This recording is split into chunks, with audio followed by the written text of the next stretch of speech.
Good morning, children. How are you, ma? I am fine, thank you.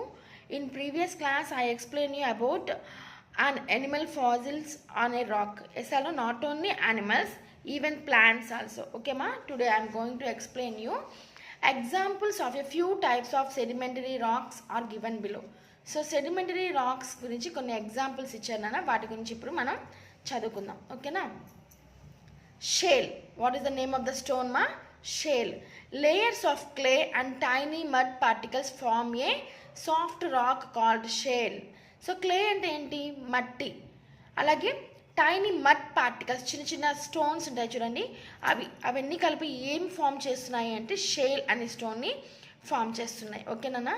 When we immerse a piece of shale in water it smells like wet mud.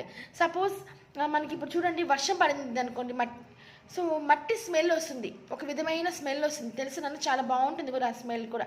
So ఎందుకని అలాంటి smell వస్తుందంటే because మట్టి అనేది తడుస్తుంది, water వల్ల wet అవుతుంది కాబట్టి అలాంటి smell అనేది వస్తుంది. ఇక్కడ కూడా ఈ షేల్ అనే stone when immerse a piece of shell in water, మనం ఒక చిన్న పీస్ని వాటర్లో డిప్ చేసామనుకోండి, it smells like a wet mud, తడి మట్టి. వెట్ మడ్ అంటే ఏంటన్నా తడి మట్టి స్మెల్ లాగా వస్తుంది.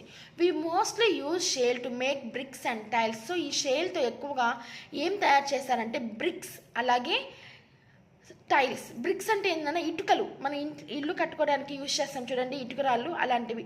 సో అవి కూడా మీరు స్టోన్ తడపంగానే కూడా అది కూడా ఒక విధమైన స్మెల్ వస్తుంది కాబట్టి మీరు ఒకసారి చూడండి. సో ఆ స్మెల్ని ఏమంటాము అంటే వెట్ మడ్ స్మెల్ అంటాం. ఏమంటాం నాన్న? వెట్ మడ్ స్మెల్ అని అంటాం. Okay, so this is called shale. Next sandstone మా. వాట్ మా? Sandstone. Layers of sand grains form sandstones. So layers అంటే ఏంటన్నా పొరలు, శాండ్ గ్రెయిన్స్ అంటే చిన్న చిన్న స్టోన్స్ అనమాట. ఇవి ఏం ఫామ్ చేస్తున్నాయి అంటే శాండ్ స్టోన్స్ అనేది ఫామ్ చేస్తున్నాయి. It mostly contains mineral quartz. ఇందులో ఎటువంటి మినరల్ ఉంటుందన్నా? ఎక్కువగా క్వార్ట్జ్ అనే మినరల్ ఉంటుంది. ఏంటిది? క్వార్ట్జ్ అనే మినరల్ ఎక్కువగా ఉంటుంది. Sandstone may be red, pink, brown or yellow in colour. So ఈ శాండ్ స్టోన్ అనేది ఏ కలర్స్లో ఉంటుంది నాన్న? రెడ్ కలర్లో ఉంటుంది, పింక్, అలాగే brown and yellow.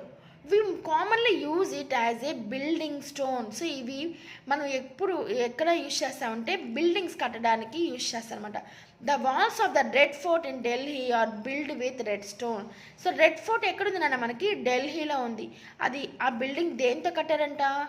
Red sand స్టోన్తో కట్టారంట. ఏందన్నా? రెడ్ శాండ్ స్టోన్తో కట్టారు. Seema, layers of sand grains form sandstone. It is mostly contains the mineral quartz. So దీంట్లో ఉన్న మినరల్ ఏంటిదన్నా? Quartz. sandstone may be in red color, brown color, pink color or yellow in color.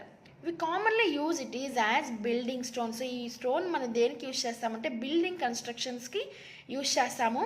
అలాగే మనకి ఢిల్లీలో ఉన్న red fort అనే building దేంతో కట్టారంటే red sand స్టోన్తో కట్టారనమాట. ఓకేనా?